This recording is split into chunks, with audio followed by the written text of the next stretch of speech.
우리 1절부터 8절까지 다 같이 한 음성으로 읽도록 하겠습니다. 나는 참 포도나무요 내 아버지는 농부라. 물은 내게 붙어 있어 열매를 맺지 아니하는 가지는 아버지께서 그것을 제거해 버리시고 무릇 열매를 맺는 가지는 더 열매를 맺게 하려 하여 그것을 깨끗하게 하시느니라. 너희는 내가 일러준 말로 이미 깨끗하여졌으니 내 안에 거하라. 나도 너희 안에 거하리라. 가지가 포도나무에 붙어 있지 아니하면 스스로 열매를 맺을 수 없음 같이 너희도 내 안에 있지 아니하면 그러하리라. 나는 포도나무요 너희는 가지라. 그가 내 안에 내가 그 안에 거하면 사람이 열매를 많이 맺나니 나를 떠나서는 너희가 아무것도 할 수 없음이라. 사람이 내 안에 거하지 아니하면 가지처럼 밖에 버려져 마르나니 사람이 그것을 모아다가 불에 던져 사르느니라. 너희가 내 안에 거하고 내 말이 너희 안에 거하면 무엇이든지 원하는 대로 구하라. 그리하면 이루리라. 너희가 열매를 많이 맺으면 내 아버지께서 영광을 받으실 것이요 너희는 내 제자가 되리라. 아멘. 아멘. 계속해서 예수를 깊이 생각하라는 제목으로 말씀을 나누려고 합니다. 지난 한 주간은 저희들이 선교사님들을 위한 특별 새벽 기도회를 가졌습니다. 그러면서 제가 설교를 할 때마다 처음에 이 말씀을 하면서 시작을 했습니다. 신앙은 삶입니다 라고 이렇게 말했습니다. 신앙은 삶입니다. 신앙은 머리로 하는 게 아닙니다. 신앙은 시험 잘 쳐서 성적 잘 나왔다고 좋은 거 아닙니다. 신앙은 삶입니다. 삶으로 살아내는 것이 신앙입니다. 한번 따라해 봅시다. 신앙은 삶입니다. 여러분의 삶은 어떻습니까? 믿음의 삶입니까? 아니면 자존심으로, 열등감으로, 불평과 원망으로 살아가는 삶을 살고 있지는 않습니까? 그래요. 그래서 이 삶이라는 건 어때요? 올여름은 많이 무덥기도 하고 또 폭우도 오고 또 여러 가지 경제적으로도 어렵고 참 사람 마음이 편치 않은 날들을 지금 보내고 있지 않았습니까? 그래도 살아가야 됩니다. 힘들어도 살아야 하고 외로워도 살아야 되고 눈물 날도 살아야. 왜? 이 삶이기 때문에. 삶은 포기해서는 안 돼요. 그처럼 신앙생활이 그래요. 신앙생활을 하다 보면 힘들 때가 있습니다. 이해되지 않을 때도 있어요. 참 외로울 때도 있어요. 그래도 신앙생활은 하는 겁니다. 왜?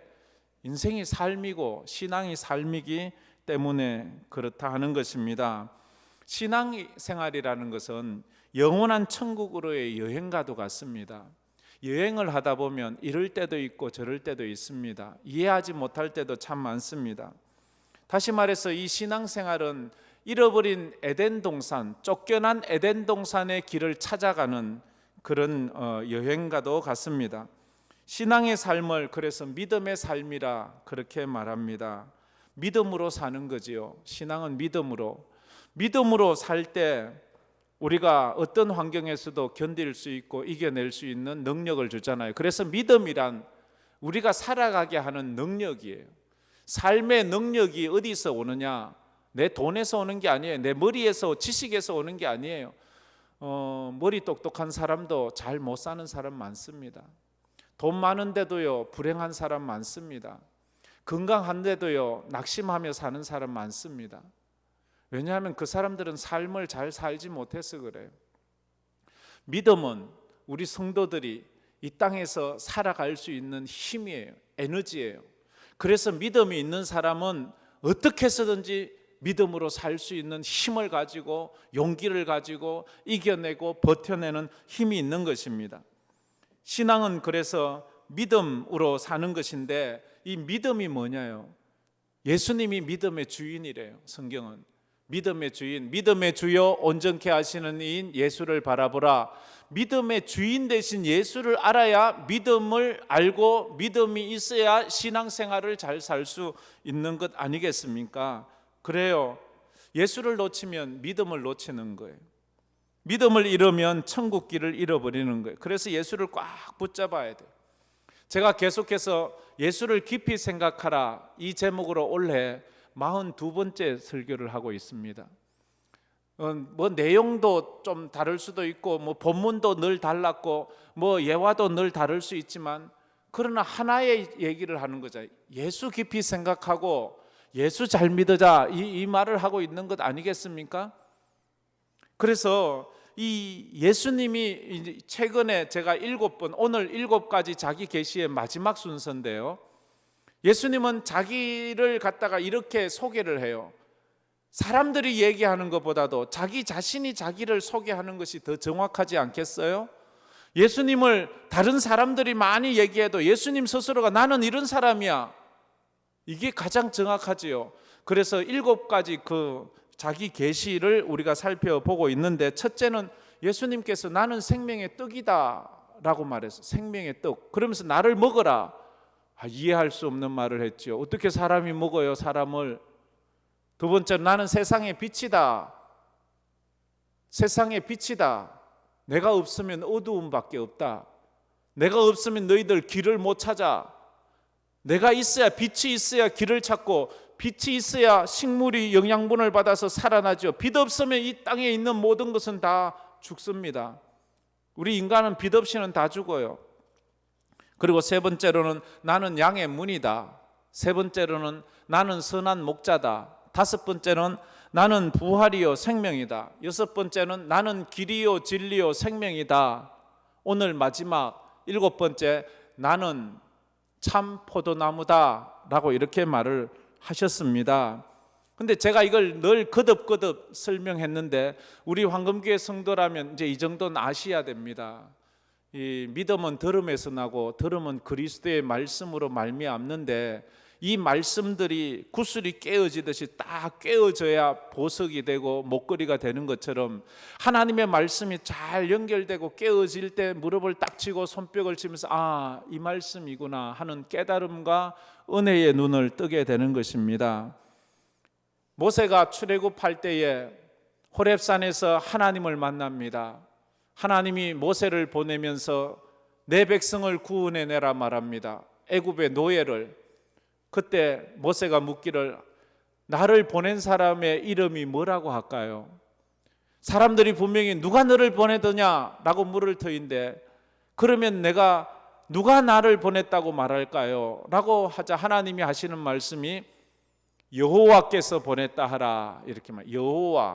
여호와라는 뜻은 I am that I am, 나는 스스로 있는 자다. 스스로 있는 자가 너를 보냈다고 하라. 그 이름이 여호와라는 이름이었어요. 근데 지금 신약에 와서 예수님께서 자기를 소개하는 이 7가지가 그 형식이 나는 이다, 나는 이다라는 거예요. 나는 이다. 나는 스스로 존재하는 사람이다. 나는 스스로 존재하는 생명의 떡이다. 그래서 너희들이 나를 먹으면 생명을 얻는 거야. 나는 스스로 존재하는 빛이야. 나는 스스로 존재하는 문이야. 누가 만든 문이 아니고 나는 하나님께로 가는 문이야. 나는 선한 목자야. 나는 부활이요 생명이다. 나는 길이요 진리요 생명이다. 나는, 그래서 예수님이 지금 여호와라는 그 단어에 쓴 그대로 쓰기 때문에, 쉽게 말하면 이게 뭐예요? 예수님이 여호와라는 말이에요. 예수님이 하나님이란 말씀을 지금 하고 있습니다. 본문은 이제 마지막 자기 계시를 하면서 나는 포도나무요 라고 말합니다. 지금까지 소개한 6가지 자기 계시의 결론이라고 할 수 있습니다. 포도나무라는 자기 계시, 나는 포도나무다. 이 나무라는 표현이 아니라는 건 다 알지요? 나무는 하나의 상징입니다. 심벌이에요. 그러면서 오늘 본문에서 3명을 소개합니다. 첫째 예수님, 둘째 하나님, 셋째 성도에 대해서 이야기합니다. 첫째 예수님은 참 포도나무라 말합니다. 아버지는 포도원의 농부라 말합니다. 성도는 그 포도나무의 가지라고 말합니다. 이 머리로 한번 그림을 그려보세요. 포도원이 있는데 그 포도원에 포도나무가 있고 포도나무에 가지가 붙어 있고, 그 포도나무를 농장을 잘 이제 일구고 농사짓는 농부가 있어요. 이 3개의 그림이 마음에 이래 머리에 떠오르면 오늘 말씀이 잘 머리에 들어올 겁니다. 예수님은 먼저 자기가 참 포도나무라고 말했습니다. 구약 이스라엘 백성들에게 이스라엘을 상징하는 나무를 몇 가지 말합니다. 무화과 나무나 감람나무나 이 포도나무나 이런 것들을 이스라엘 민족을 상징하는 겁니다. 그런데 이 포도나무, 왜 하필 포도나무였을까? 포도나무는 풍요와 다산, 안식을 상징하는 것이기 때문에 그렇다라고 말하는데, 가만히 보면 포도나무는요 넝쿨 같잖아요. 뭐 굴단한 쭉쭉 뻗은 그런 나무가 아니라 뭐 넝쿨 같은 나무잖아요. 그래서 이 포도나무로는 집을 지을 수 없습니다. 목재가 되지 않는 나무예요. 뭐 이런 나무를 갖다가 다른 뭐 아주 백향목 같은 그런 쭉쭉 뻗은 나무라고 말하면 더 좋은데, 그리고 이 포도나무는 가구도 만들 수 없어요. 이건 땔감으로도 쐬지 못해요. 땔감으로 쓰면 은은하게 오래 타야지만 땔감으로 유용한데, 포도나무는요 불을 떡 붙이면 후루룩 타버리고 말아요. 불쑤시개나 조금 쓸까, 연료로도 쓸 수 없는. 그렇지만 이 포도나무의 장점은 뭔가 하면 좋은 열매가 있다는 거예요. 나무는 비록 볼품없는 넝쿨 같지만 거기에서 나는 열매는 포도가 열리잖아요. 아주 싱그러운 포도, 그걸로 또 포도주를 만들잖아요. 이 포도주는 하나님 앞에 드리는 제사에 쓰이는 제물이기도 해요. 그래서 이 포도나무를 이스라엘로 상징합니다. 그런데 오늘 말씀하면 예수님은 나는 참 포도나무다. 참이라고 말하는 것은 반대로 거짓이 있단 말이잖아요. 가짜가 있단 말이에요. 가짜가 뭐예요? 그건 아담을 상징해요. 예수는 참 포도나무요, 아담은 거짓, 가짜 포도나무. 왜? 가짜라는 뜻은 그건 진짜가 아니라는 거예요. 아담 안에 붙어 있으면 영생 얻는 줄 알았는데, 아담의 후손으로 태어났잖아요. 우리는 아담의 육체에 우리는 붙어 있어요. 그래서 우리는 다 아담의 육체의 후손이에요. 그런데 아담의 후손은 다 죽고, 그건 가짜 포도나무. 참 포도나무는 영생하는 생명을 가진 예수. 그래서 우리가 예수에게 접붙임을 당할 때 영생을 얻는 것, 이것이 깨달아지기를 주의 이름으로 축복합니다. 근데 가끔 말해요. 목사님, 나는 성경도 잘 모르고요, 나는 가방끈도 짧아서 그런 어려운 말 하면 못 알아들어요. 뭐 그럴 수도 있는데, 그러나 진리는 아까 얘기했잖아요. 공부 잘한다고 진리를 깨닫는 게 아니에요. 진리는 시험 잘 친다고 성적 좋다고 진리를 깨닫고 믿음이 좋은 게 아니에요.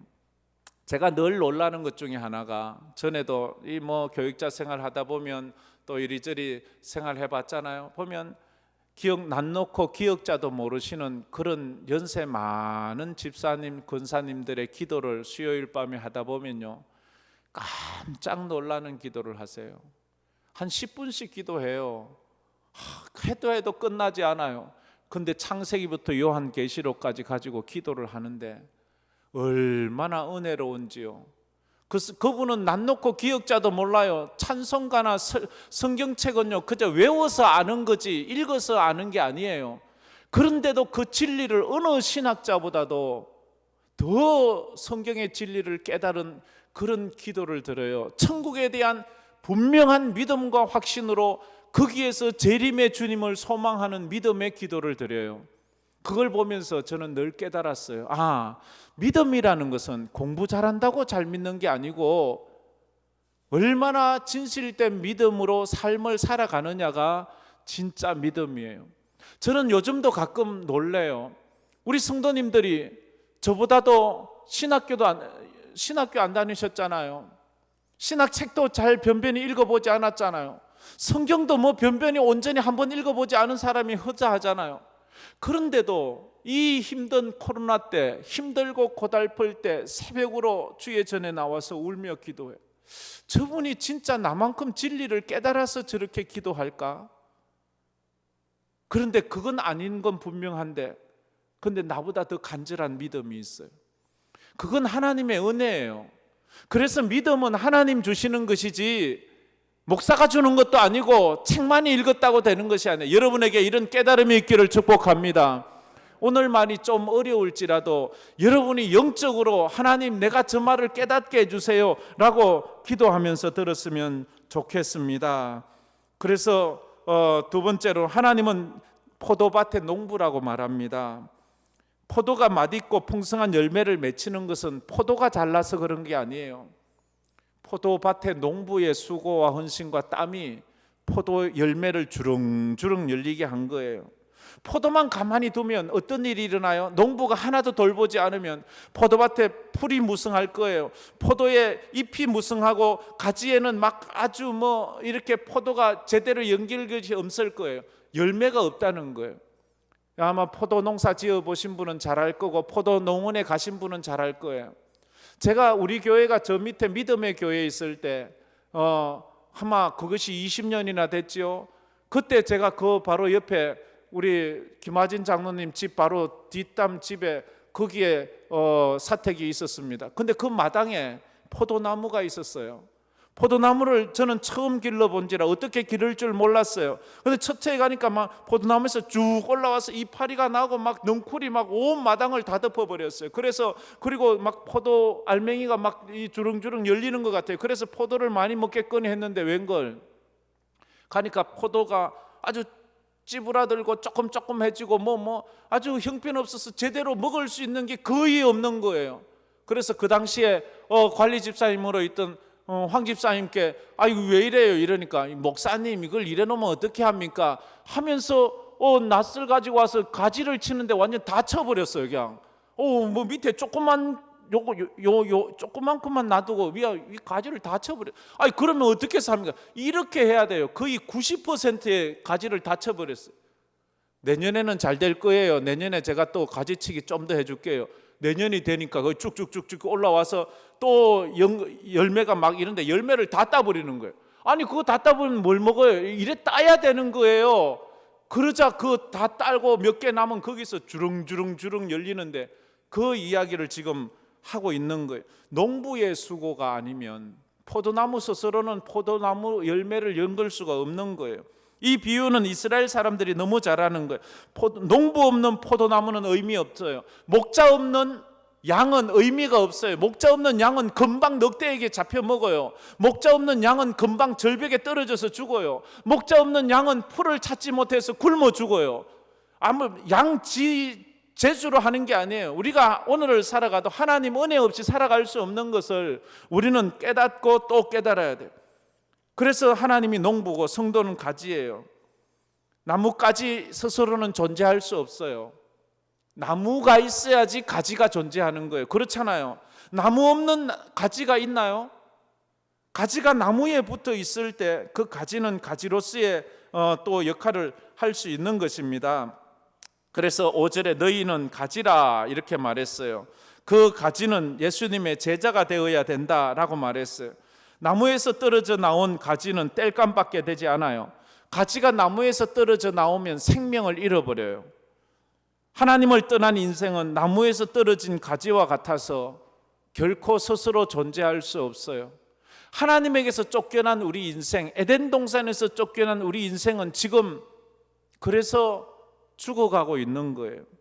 우리는 살아난 것 같지만 죽어가고 있는 거예요. 그래서 첫 번째로 이렇게 말했죠. 예수님은 참 포도나무여 인간은 잘려나간 나뭇가지와 같은 존재입니다. 우리 다 같이 한번 읽어보겠습니다. 예수님은 참 포도나무여 인간은 잘려나간 나뭇가지 같은 존재입니다. 5절 말씀에 그렇게 말을 하고 있죠. 5절 말씀 우리 다 같이 한번 읽어보겠습니다. 나는 포도나무여 너희는 가지라. 그가 내 안에 내가 그 안에 거하면 사람이 열매를 많이 맺나니 나를 떠나서는 너희가 아무것도 할 수 없음이라. 예수님은 나는 참 포도나무 너희는 가지라. 가지는 나무를 떠나서는 아무것도 할 수 없는 것. 이건 당연한 이치가 아니겠습니까? 그래서 요한복음에서 예수님의 7가지 자기 계시를 한마디로 말하면 이 말이에요. 예수는 생명의 근원이며 동시에 생명의 공급자입니다. 예수는 생명의 근원이며 생명의 공급자입니다. 이 말은 무슨 말이에요? 예수님이 하나님이란 말이에요. 예수님이 생명이라는 그런 말입니다. 쉽게 말하면 인간이 꽃병에 꽂혀 있는 꽃과도 같은 거예요. 꽃병에 꽂혀 있는 꽃을 보면 아주 아름답습니다. 살아있는 것 같아요. 그게 살아있나요? 그건 죽어가고 있는 겁니다. 누군 인생은 뭐 익어간다 이러는데 그게 아니에요. 인생은 죽어가는 거예요. 죽지 않는 사람은 이 말에 반박해도 좋습니다. 그러나 사람은 죽어가는 존재예요. 하나님의 심판을 받을 존재예요. 꺾여진 존재이기 때문에 꺾여진 나무는 영원한 나무에 젖붙이면 살아나요. 근데 젖붙임을 당하지 않으면 그 나무는 죽을 수밖에 없어요. 그런데요, 한 가지 더 기억할 것은 나무가지가 나무에 붙어 있다고 다 열매 맺는 건 아니에요.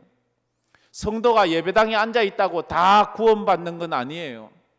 우리가 하나님의 말씀을 깨닫고 가지치기를 또 해야 하는 것입니다.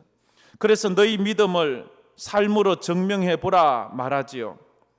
여러분들의 가지에 열매가 있습니까? 여러분이 성도라는 가지 아닙니까? 어떤 사람은 집사라는 가지, 권사라는 가지, 안수집사라는 가지, 장로라는 가지, 목사라는 가지, 그런 가지의 역할을 하고 있는데 거기에 열매가 있나요? 그냥 입만 무성한 가지는 그 의미가 없어요. 열매가 있어야 되는 거예요. 내 삶에 열매가 있어야 돼요. 하나님을 사랑하십니까? 그러면 여러분의 삶으로 그 사랑을 증명해 보세요. 여러분의 삶으로 한번 하나님을 섬겨보시고 믿음의 열매를 한번 만들어 보세요. 입만 무성하면 하나님은 거기에서 열매를 맺히기 위해서 가지치기를 아주 심하게 해버립니다. 아주 확실하게 해보지요. 농부는 포도나무에 가지치기를 할 때 과감하게 합니다. 거의 넝쿨의 90%를 다 하고 10%나 20%만 딱 남겨놓고 그것으로 열매를 맺게 하는 것입니다. 하나님께서 나를 가지치기 한다고 느낄 때가 있을 거예요. 하나님이 나를 가지치기 하시는구나. 그때는요 참 힘듭니다. 그걸 깨달으면 받아들이셔야 돼요. 어떨 때는 가난이라는 것을 통해서 나의 물질에 대한 욕심의 가지를 치십니다. 질병으로 나의 인생에 가지치기를 할 때가 있습니다. 어떨 때는 나를 외롭게 해서 가지치기를 할 때가 있습니다. 성경에 보면 욥이라는 사람의 가지치기를 하나님이 하십니다. 욥에게 있어서 모든 재물을 빼앗아가고 모든 자녀를 빼앗아가고 모든 건강을 빼앗아가고 모든 명예를 빼앗아가면서 그에게 가지치기를 합니다.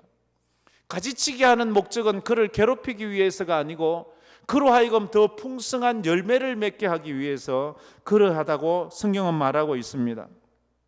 하나님은 우리가 더 좋은 열매, 더 많은 열매를 맺히게 하기 위해서 우리 삶에 가지치기를 합니다. 이 가지치기 한다는 말은 다른 말로 하면 내려놓게 만듭니다.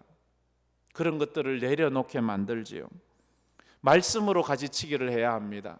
내 자존심으로 하지만 말씀으로, 말씀과 기도로 거룩해지듯이 말씀으로 날마다 오늘도 지금 이 시간 여러분의 인생에 가지치기를 하세요. 교만한 마음, 남을 원망하는 마음, 불평하는 마음, 이 가지치기를 여러분이 과감하게 하셔야 돼요. 하나님이 하시면 참 아프고 힘들 때가 있습니다. 기도로 가지치기를 해야 합니다. 예수님도 시험에 들지 않게 깨어있어 기도하라. 날마다 기도하면서 나 자신을 쳐서 복종시키고 내 욕심을 굴복시키면서 기도에 씨름을 하는 거예요. 그래서 내가 자꾸 나를 쳐서 복종시키는 거예요. 나의 욕망을 자꾸 쳐서 복종시키는 거예요. 그래서 그 사람의 기도의 수준이 신앙의 수준이에요. 그 사람의 기도를 들어보면 그 사람의 영적인 수준을 알 수가 있습니다. 자기 먹고 사는 것만을 위해서 기도하는 사람이 있습니다. 그럼 그 사람의 수준은 이기주의적인 신앙입니다. 그런데 어떤 사람의 기도를 들어보면 하나님의 나라와 의를 위해서 기도하는 그런 기도가 있습니다. 그 사람의 신앙의 수준은 하나님의 나라와 의를 위한 그런 신앙의 수준입니다. 여러분의 신앙의 수준은 어떤 이기적인 그런 수준입니까? 아니면 남들을 위한 그런 수준입니까? 영원한 하나님의 영광을 위한 그런 신앙의 수준입니까? 우리가 그걸 돌아보아야 돼요. 신앙이 깊어지고 성장할수록 가지치기를 잘 했다는 것을 알 수 있습니다. 저 사람의 신앙은 참 예배 드리는 거나 기도하는 거나 섬기는 거나 말하는 거나 보면 저 사람 참 훌륭해. 그렇다면요, 그 그 사람이 처음부터 저절로 그래 된 사람은 아무도 없어요. 심하게 가지치기를 많이 당해서 인생이 성숙해진 거예요. 남을 잘 배려할 수 있는 것도 처음부터 그런 사람 아무도 없어요. 자기가 많은 고난을 통해서 인생의 경험을 하고 나니까 아픈 사람 마음을 이해하게 되는 거예요. 자기가 여러 가지 경제적으로 너무 힘든 삶을 살다 보니까 없이 사는 사람의 고달픔을 이해하게 되는 거예요. 그래서 그들에게 나아가서 한마디 하면 그 사람들 마음에 그렇게 위로가 되네요. 그거 가지치기를 많이 한 거예요. 가지치기는요, 재미있는 게 아니에요. 노래하면서 당하는 게 가지치기 당하면 팔 자르고 다리 자르고 우리 이렇다고 생각해. 가지치기를 하면 할수록 아파요. 가지치기를 하면요, 힘들어요. 외로워요. 너무 고통스럽거든요. 그러면서 사람이 인생을 배워가는 거예요. 바울이 그랬잖아요. 잘 나갔어요. 부자였어요. 아주 출세했어요. 모든 사람이 박수치는 근데 예수를 믿고 나서 하나님께서 그에게 재물을 다 빼앗아 버리고 그에게 명예를 빼앗고 스스로 내려놓게 만들었지요. 모든 것을 내려놓고 힘들고 어려워졌어요. 그러나 그를 통하여 얼마나 많은 열매를 맺습니까? 세계 선교의 열매를 바울을 통해서 맺히게 되었습니다. 바울을 통해서 이방인들이 예수를 알게 되고 이방인 교회가 세워지고 수많은 사람들이 하나님 앞에 돌아오는 영적인 열매 맺는 삶을 바울이 가지치기를 하니까 생기는 거예요. 또한 뭐예요? 바울이 가지치기를 하니까 신약 성경 27권 중에서 13권을 바울이 적잖아요. 그런 영적인 열매를 바울이 가지치기를 하니까 세상적으로 봤을 때는 힘들고 불행한 것 같이 보였지만 하나님 앞에서 봤을 때 그의 포도나무 가지에는 어마어마한 열매들이 풍성하게 열면서 하나님 아버지를 영화롭게 하는 그런 인생을 살 수 있었어요. 풍성한 열매 맺는 믿음의 삶을 사는 사람이 있다면 그는 분명 수많은 가지치기를 한 사람일 것입니다. 그런 사람을 보고 우리는 존경하게 되는 거예요. 우리 신앙의 선배들을 보면서 야, 참 저런 훌륭한 인격이 있구나. 야, 그러면 그 이면을 보세요. 저 사람이 참 가지치기를 많이 했구나. 입에서 자기 한숨 쉬고 불평 나오는 건 그냥 자기 자랑 나오는 건 본능이에요. 근데 자기 자랑도 안 하고 자기 아픔도 원망도 불평도 안 하고 남을 배려하고 남을 위로하고 남을 격려하고 하나님께 감사하고 이거 저절로 되는 거 아니에요. 저분은 참 가지치기를 많이 하셨구나. 저분은 참 내려놓기를 많이 하셨구나. 여러분의 삶에서 가지치기를 해야 할 것이 무엇입니까? 여러분의 직장에서 가지치기 해야 될 게 뭡니까? 여러분의 가정에서 가지치기 해야 될 것은 무엇입니까? 여러분의 인간관계에서 가지치기 해야 될 건 없나요? 여러분의 취미 생활에서 가지치기 해야 될 것 없나요? 좀 술을 이제 가지치기 해야 되지 않나요? 도박을 좀 가지치기 해야 되지 않나요? 열등감 그런 것 좀 가지치기 해야 되지 않나요? 의심 그런 것 좀 내려놓으세요. 가지치기 하세요. 마지막으로 세 번째, 예수님의 제자가 되어야 하나님께 영광이 됩니다. 예수님의 제자가 돼야지 하나님께 영광이 되는 거예요. 성공한 세일즈맨의 비결이라는 문구에 이런 말이 나옵니다. 성공한 세일즈맨이 되기를 원하느냐? 그러면 물건을 팔려고 하지 말고 관계를 맺으라. 이렇게 말해요. 장사하십니까? 물건을 팔려고 하지 말고 관계를 맺으려고 하세요. 남들에게 서비스, 봉사하는 직종에 있습니까? 그 사람을 통해서 돈 벌려고 하지 말고 그 사람하고 관계를 맺어보세요. 내게 찾아오는 사람, 고객들을 내가 그냥 보살피고 상담하고 보내는 그런 일입니까? 그를 그냥 내 밥벌이로 생각하지 말고 그와 관계를 한번 맺어보세요. 그러면 성공하는 인생이 된다는 것입니다. 오늘도 주님은 우리를 이곳에 부른 것은 이 황금교회에 와서 무슨 일을 하려고 부른 게 아니에요. 하나님과 관계를 지금 맺으라고 하는 거예요. 관계가 맺어진 사람과 일을 하기 위해 온 사람은 많이 다릅니다. 주님은 우리와 친구가 되기를 원해요. 주님은 우리와 형제가 되기를 원해요. 우리가 만약 여기서 일을 하고 가기를 원한다면 종교의식을 하고 가는 거예요. 종교의식은요, 관계가 중요하지 않아요. 의식이 중요해요. 그냥 참석한 게 의의가 있어요. 그게 그렇잖아요. 그러면요, 10년을 믿고 20년을 믿어도 그 관계에 대한 소중함이 없어요.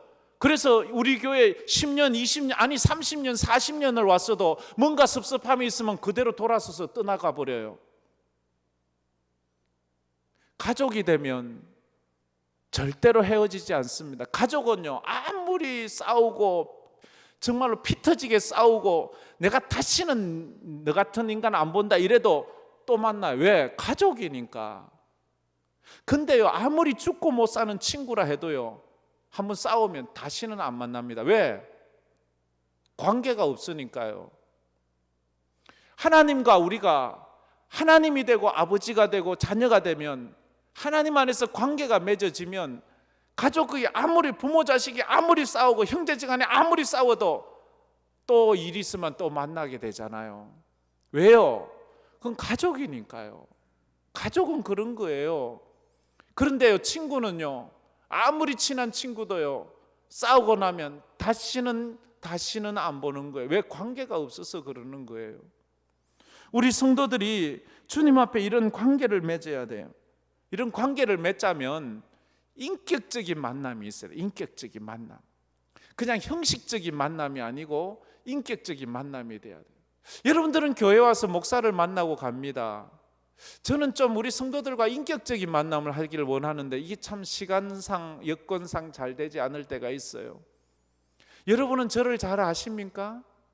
저의 이름은 알지요. 저의 얼굴도 알지요. 그러나 저를 아십니까? 저 또한 그런 게 있잖아요. 저와 인격적인 관계를 하면 저와 관계가 깊어져요. 그런 관계가 원하지, 그저 목사와 집사, 목사와 성도라는 직분으로만 만나면 뭐 세상에 목사가 저 하나뿐인가요? 또 다른 목사를 찾아가지요. 다른, 이렇게 우리가 이 인격적인 만남이 예수 안에서 이루어져야 된다는 것입니다. 예수를 인격적으로 만나야 물이 변해서 포도주 되는 인생을 살게 되는 것입니다. 열매 맺는 삶을 살아요. 예수를 인격적으로 만난 사람은 달라져요. 인간도 그래요. 인간관계도 저하고 인격적으로 딱 만나서 저의 사정을 알고 저의 비전과 저의 기도 제목을 알면 저하고 관계가 달라져요. 저에 대한 기도가 달라져요. 저에 대한 신뢰가 달라져요. 하물며 사람이 그럴진데 예수님과 인격적으로 한번 만나서 예수님이 왜 십자가를 지셨는가, 그게 남이 아니라 나를 위한 것이라는 것이 깨달아지고 예수가 길이요 진리요 생명이라는 게 깨달아지면 내 말이 달라져요. 내 생각이 달라지고 내 가치관이 달라지고 내 인생관이 달라지고 내 물질관도 달라져요. 완전히 다른 사람이 되는 거예요. 얼마 전에 소천한 이어령 교수가 자기 딸이 암에 걸려 죽어갈 때 딸에게 방문을 했어요. 시한부 인생을 사는 딸을 보니까 부모로서 마음이 찢어지고 기가 찬 거예요. 그런데 그 딸은 찬송을 부르고 있는 거예요. 잘 보이지 않는 눈으로 성경책을 보고 있는 거예요. 부모가, 예수 안 믿는 부모가 저 죽어가면서 시한부 인생을 살면서 찬송하고 기도하는 그걸 보니까 막 화가 난 거예요. 그래서 소리지, 야, 이 바보야, 네가 지금 이 상황에서 찬송이 나오니 그 눈으로 성경을 읽어? 네가 지금 죽어가면서 그 하나님이 너에게 뭘 해줬다고 막 그렇게 하는 거예요. 그런데도 죽어가는 시한부 인생을 사는 그 딸이 찬송하고 말씀 보는 거예요. 그리고 그 아버지에게 부탁을 하는 거예요. 저와 함께 교회를 가지 않을래요? 그러면서 그 딸을 보면서, 세상 사람들과 다르게 살아가는 그 딸을 보면서 그가 고백하기를 영안이 열렸다고 말해요. 영안이 열렸대요. 뭔가 있다, 하나님이 있다 하는 것을 깨달아 알았대요. 예수를 만난 성도는 세상 사람들과 다르게 살아가는 것을 보여주어야 됩니다. 어떤 상황에서도 어떤 고난에서도 예수 붙잡고 믿음으로 살아가는 것을 보여주어야 됩니다. 예수 안 믿는 사람들처럼 무슨 일 생기면 또 난리법석을 지르고 또 울고 불고 남 원망하고 비관하고, 이게 예수 믿는 사람이 보여주는, 너나 나나 똑같네, 네가 믿는 예수가 너에게 아무 의미가 없네, 그거 왜 예수 믿니? 이렇게 말하잖아요. 예수를 만나고 우리가 예수 믿는 사람이 예수 안 믿는 사람과 다르다는 것을, 이런 어려움, 코로나가 오고 이런 세상에 어려운 경제적인 위기가 왔을 때 예수 믿는 사람의 다른 것을 뭔가를 보여주어야지. 똑같이 난리법석 지우고 죽겠다 하면 그게 무슨 본이 되겠습니까? 우리가 더 하나님 앞에 그래서 믿음으로 살아. 예수의 제자가 되란 말은, 오늘 8절에 예수의 제자가 되라 이래 말했는데, 우리 8절 말씀 안 읽었는데 한번 다 같이 한번 읽어보겠습니다. 너희가 열매를 많이 맺으면 내 아버지께서 영광을 받으실 것이요 너희는 내 제자가 되리라. 너희가 열매를 많이 맺으면 하나님께 영광이 되고 내 제자, 예수님의 제자가 된다. 예수님의 제자가 된다는 말은 무슨 말이에요? 그리스도인이 된다는 말이에요. 그리스도인이란 뜻이 무슨 말이에요? 예수쟁이잖아요. 기독교인이잖아요. 맞아요. 그리스도인이. 그런데 좀 더 설명을 하면, 그리스도인이라는 뜻은 그리스도에게 속한 사람이라는 거예요. 다시 말해서 그리스도를 닮은 사람이라는 거예요. 그리스도인이 되라는 것은 예배당 다니라는 말이 아니고 예수 닮으라는 말이에요. 예수 닮은 사람이 제자예요. 여러분의 입은 예수 닮았습니까? 여러분의 생각은 예수를 닮았습니까? 여러분의 삶은 예수를 닮았습니까? 그렇지 않다면 가지치기를 해야 돼요. 가지치기를 처참하게 해서 여러분의 모든 세상적인 것을 다 끊어버리고 예수 닮는 삶을 살아가야 되는 거예요. 그럴 때 사람들이 우리를 보면 예수가 보이는 거예요. 우리를 보면 예수가 생각이 나는 거예요. 저 사람을 보면 자꾸 예수가 생각이 나. 저 사람을 보면 예수가 보여. 그게 그리스도인이고 그게 예수의 제자예요. 예수의 제자가 되라는 말은 부탁이 아니에요. 제안이 아니에요. 명령이에요. 예수 안에 거하라는 말이고 가지치기를 하라는 말이에요. 오늘도 이 말씀을 붙잡고 믿음으로 살아가는 우리 사랑하는 성도들 되기를 주의 이름으로 축복합니다. 우리 찬양 한번 부르면서 나갔으면 좋겠습니다. 은혜 아니면 살아갈 수가 없네. 호흡마저도 다 주의 것이니 세상 평안과 위로 내게 없어도 예수 오직 예수뿐이네.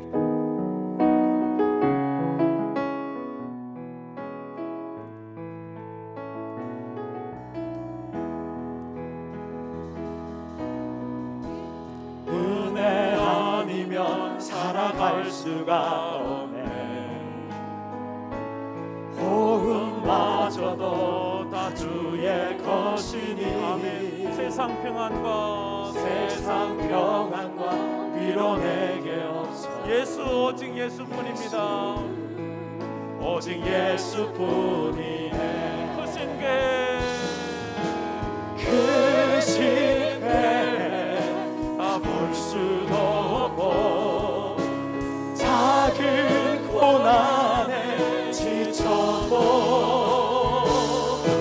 주께 묻기 나의 모든 삶 버티고 견디게 하시네.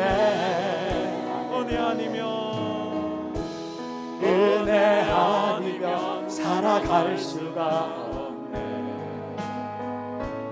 나의 모든 것 다 주께 맡기니 참된 평안과 위로 내게 주신 주 예수 오직 예수뿐. 은혜 아니면 살아갈 수가 없네. 호흡마저도 은혜 아니면 살아갈 수가 없네.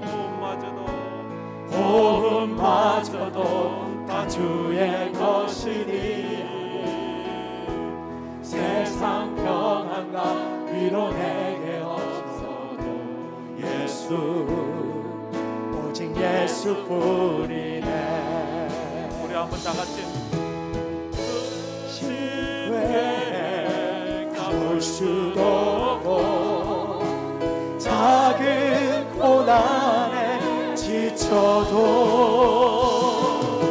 주께 무릎이 나의 모든 삶 버티고 견디게 하시네. 은혜 아니면 은혜 아니면 살아갈 수가 없네. 나의 모든 것 다 주께 맡기니 참된 평안과 위로 내게 주신 주 예수 오직 예수뿐이네. 우리 다 같이 눈을 감고 한번 기도했으면 좋겠습니다. 여러분은 예수를 깊이 생각하며 사십니까? 여러분의 신앙은 머리로 하고 있습니까? 아니면 삶으로 살아내고 있습니까? 여러분은 그저 시험을 잘 치는 그런 좋은 성경 암송을 잘하고 예배 의식에 충실한 그런 성도입니까? 아니면 여러분들이 아는 그 작은 믿음일지라도 말씀일지라도 살아내는 믿음입니까?